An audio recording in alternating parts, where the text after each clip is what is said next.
submitted after the committee briefings, yan ang basis natin today. Correct. Correct Okay. po.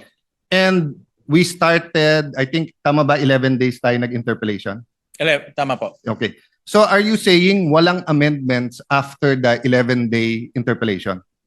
Meron din po. Meron pong mga amendments din po. No, because I'm a member of the committee, I don't remember a meeting where we discussed the amendments to the committee report.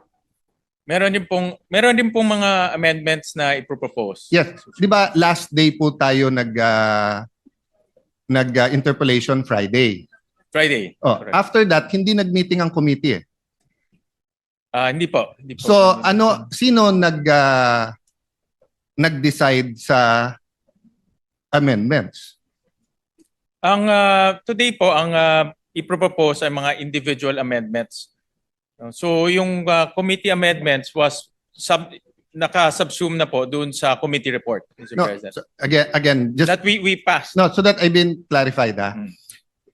The committee submitted a committee report Correct. that you sponsored. Yes. Okay. Mr. President. From that time to today, may amendments ba ang committee? Wala. Wala na po kasi ang committee amendments nasa committee report na po. No, no. So lahat ngayon is Yes. individual amendments. You're talking about the committee report that you filed and you sponsored. Yes. Okay. So what I'm saying is that useless pala yung 11 days natin. Kasi kaya nga tayo nag-interpellate nun and kaya natin sinasabi sa mga vice chairman na to consider kasi nga ipapasok sa committee amendments yon. Actually, So are we saying that exactly etong binigay nyo na summary plus the soft copy? I understand the soft copy kasi kung titingnan mo yung mga libro, ang kakapal nun. And of course, I congratulate you for that innovation and I heard you got a lot of students, di ba, nag-AI and hinimay nyo yung budget. But I'm saying is that kaya tayo nag-interpellation para nga yung committee ma-present sa buong 24 and based sa interpellation, pagtingin ng committee tama, magko-committee amendments. Yes. Pero if you're saying no committee amendments, does that mean that none of our interpellation hit the spot? actually ang committee amendments po came in the form of the committee report. No, Yun po Mr. yung Chairman. aming sinamit. No, the committee report was your amendments to the GAB. Yes, tama ho. Yes. So what we're talking about here today, the committee amendments, is the amendments to the committee report. Yung amendments po to the committee report will come in the form of individual amendments. Yes. So I'm Yes. clarifying. So there is no committee amendments. Wala po. Kasi Yes, yung committee report po is the committee amendments. So if there's no committee amendments, that means that none of our interpellation hit the spot. Because if many of the vice chairman, even the chairman, when we were making the recommendations, halimbawa sa akin, dun sa anti-stunting, was saying, yes, we'll look into it and everything.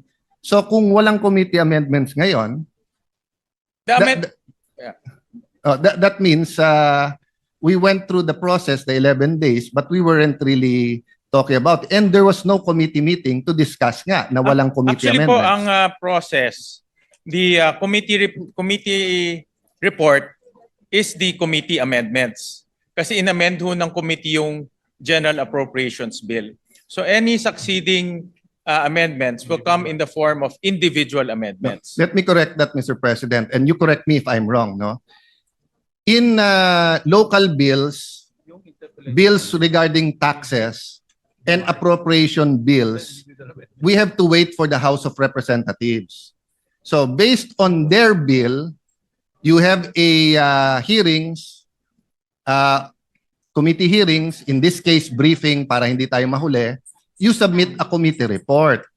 But when you submit the committee report, may period of interpellation. Yeah. After the period of interpellation, period of amendments, so dun sa period of amendments, meron pong committee amendments kung nakita yung committee yung point ng individual members. So unlike an ordinary bill, we have the Senate version. So hindi nyo ina-amend yung sa House. Kasi Senate version kaagad eh. So yes, you're correct that this summary here amended the House version, the GAB. But it did not amend your committee report.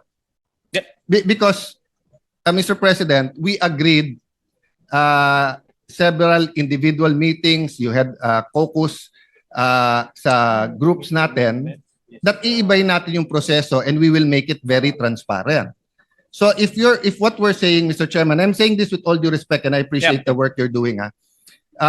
If you're saying now that eto na rin yung amendments from the House, I want to point out that parang baliwala naman yung interpellation. Now, having said that, kung eto na yung sa House, in the spirit of transparency, I'd like to know who moved. So for example, no, sa Department of Education, it's good na dagdagan ng 78 billion.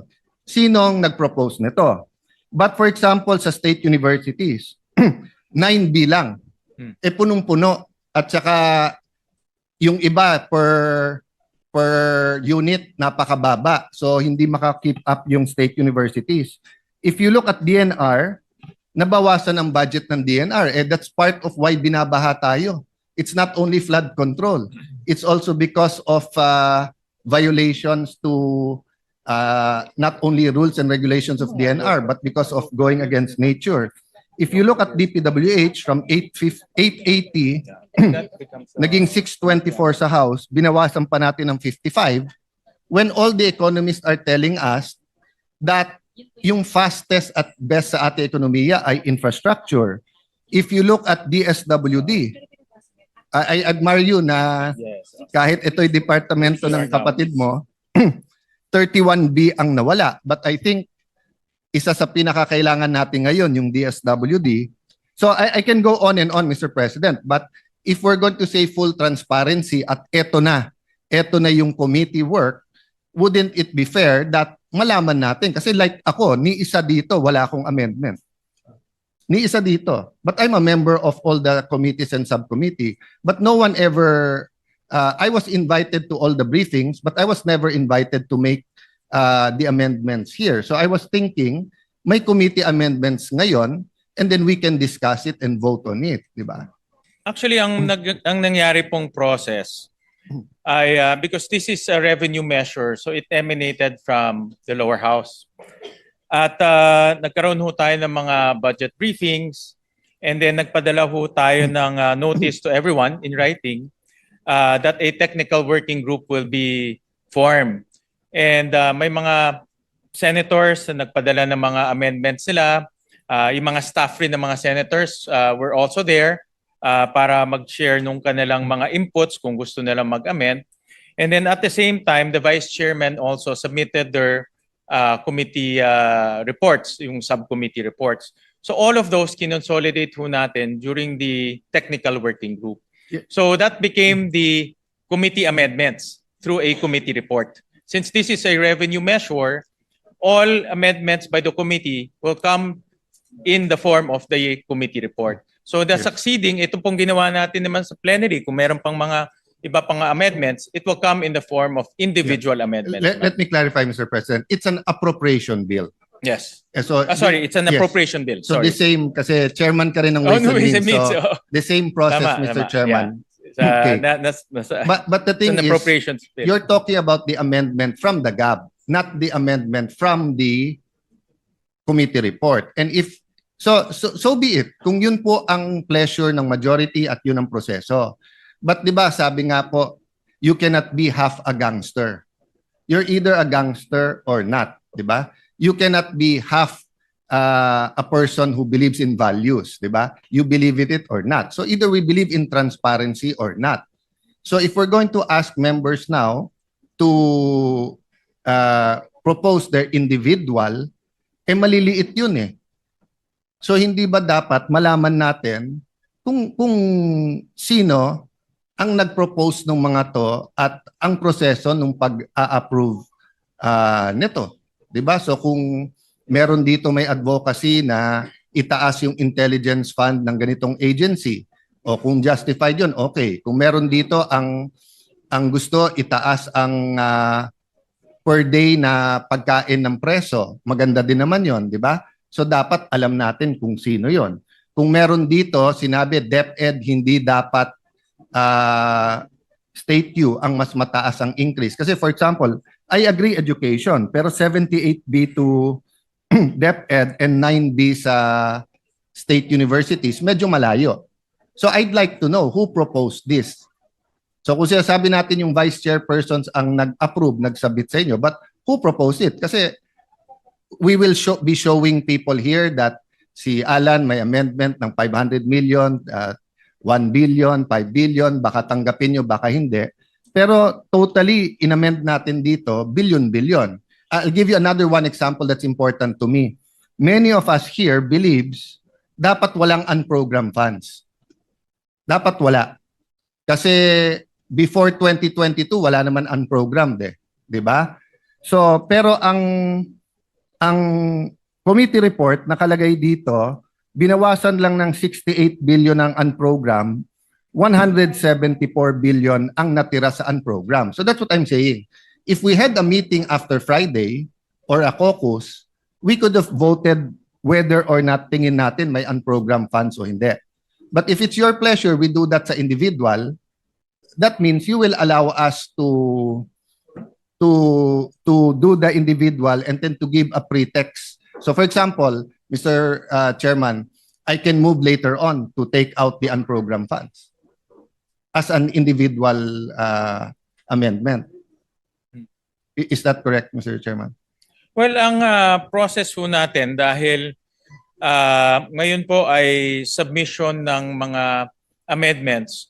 So the committee will welcome yung mga individual amendments sa mga members natin. Last point, Mr. President, because I don't want to belabor. What I'm saying is that it's an extraordinary budget with extraordinary problems. So dapat extraordinary din yung solution. So ang problema, ipapakita natin sa tao yung maliliit natin amendments at kung sino nagpro-propose nito at kung tatanggapin o hindi. Pero yung kalalaking amendments, hindi nating i-reveal sa tao kung sino ang nag-propose. Actually ho, yung technical working group, doon ho natin pinag-usapan itong mga amendments. Inipon-ipon ho namin yung mga amendments, inipon-ipon ho namin mga recommendations. Marami ho tayong mga senador na nagpadala po ng kanilang mga recommendations. So doon namin inipon-ipon po yung mga amendments. And that's not a problem, Mr. President, if the committee met afterwards for the committee amendments. Kasi even if you look at the rules, amendment comes after the debate is closed. So lumalabas, baliwala yung 11 days natin na debate eh. Hindi naman. Kasi yung mga napag-usapan natin, like for example, maraming mga napag-usapan at gusto pang i-amend yung committee report, it will come in the form of individual amendments, Yes, which we will... But when it comes in the form of individual amendments, first of all, tatagal. So for example, if I have 100 amendments, and let's say 5 of them are important to me, I mean, life or death to me, I will ask for nominal voting. Pero kung nag-meet ang committee or may sistema ang committee na kung saan pinasok sa committee report, committee amendments, then we don't have to go through 100. That's why in the previous systems, Mr. Chairman, I'm trying to be brief, but trying to explain it well. So I apologize to our Senate President and Senate President Pro Temp and Senator Win, no? Kasi nga this is new eh. So before, ang sistema natin simple lang. So same system hanggang sa committee report, di ba? And then may interpellation tayo. Then sa interpellation, you talk to the vice chair. Then the vice chair talk to the chair, and then magsasubmit tayo, pwedeng in writing, pwedeng ano. And then before mag-individual, papasok na natin kung ano sabihin yung committee. Pero hindi issue nun masyado yung transparency. Of course, to be fair kay Senator Lacson, ever since consistent siya. Nung meron pang pork barrel, tatanggalin niya yung isang para sa 24. Kapag may amendments na infra and he thinks it's pork barrel, he'll ask a question. So that's given. And some of us have similar advocacies sa mga binabantayan, di ba? Maglalagay ka dito, hindi dapat. Okay. But in general, yung proseso natin allowed our participation at every point in time and then through the leaders. But ngayon, hindi. Kasi ngayon, I'm not saying it's a bad budget, but ngayon, we're basically passing exactly the same committee report before the debates, despite many, many good points sa debate. And then, walang committee amendments. So, papasok na. So, you will have to excuse us if many of us have dozens of individual. Kasi nung araw, because may give and take na doon sa vice chairman at sa chairman, yung mga institutional changes na pag-uusapan yan, whether caucus, meeting, or dito. Ngayon, hindi. Actually ho, dahil nagpadala ho kami ng official letter for a technical working group, the intention was really to lahat ng mga amendments doon na mapag-usapan. Para pagdating ho ng committee report, nandun na yung mga proposals ng ating mga senators. And this was not limited to the vice chairman. Lahat in-invite Yes, ho natin. Mr. Chairman, but that was before the committee report and before the 11-day debates. Di ba? So after the 11-day debate, imposible naman na walang magandang punto. Yes, marami po. Maraming magandang punto pero hindi nagre-reflect sa budget. Dito na ho papasok pag present ng mga senators natin. Yes, usually pag magandang dalawa kasi yung magandang punto eh. Yung parang barkada lang, kasama tayo, di pare maganda yan. Pero sorry, hindi namin tatanggapin. Di ba? Okay. Pero yung magandang punto na we all agree. Di ba? We all agree. So since we all agree, dapat palitan na yon. But let me yield first to former Senate President. He has on the same point daw may question daw po siya. With your permission, Mr. President. Before I recognize Senator Escudero, the distinguished minority there may have a valid issue, no?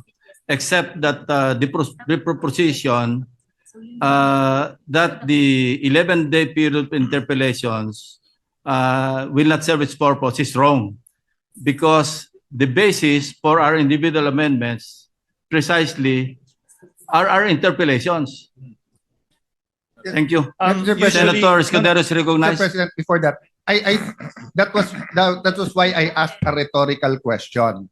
Kasi kung individual lang, we could have gone straight. But that 11-day period, in my view, was to convince the other members na, oh, may consensus tayo dito. And I was hoping, pag may consensus on certain points, yung committee mag-amend. Why, Mr. President? Correct. Kasi pag yung committee nag-amend, malamang hindi matalo yon.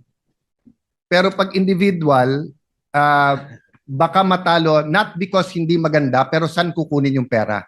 But I think we agree, Mr. President. I'm just saying I think we're that, on the same page, except yes, that to say na pointless yung 11-day Yes. period of interpellations. I that's will not not an agree to that. assertion. That's a rhetorical question na kung Yeah, walang thank you. committee, does that mean? Thank Yeah. you for that Anyway, clarification. Senator Escudero is recognized. Thank you, Mr. President.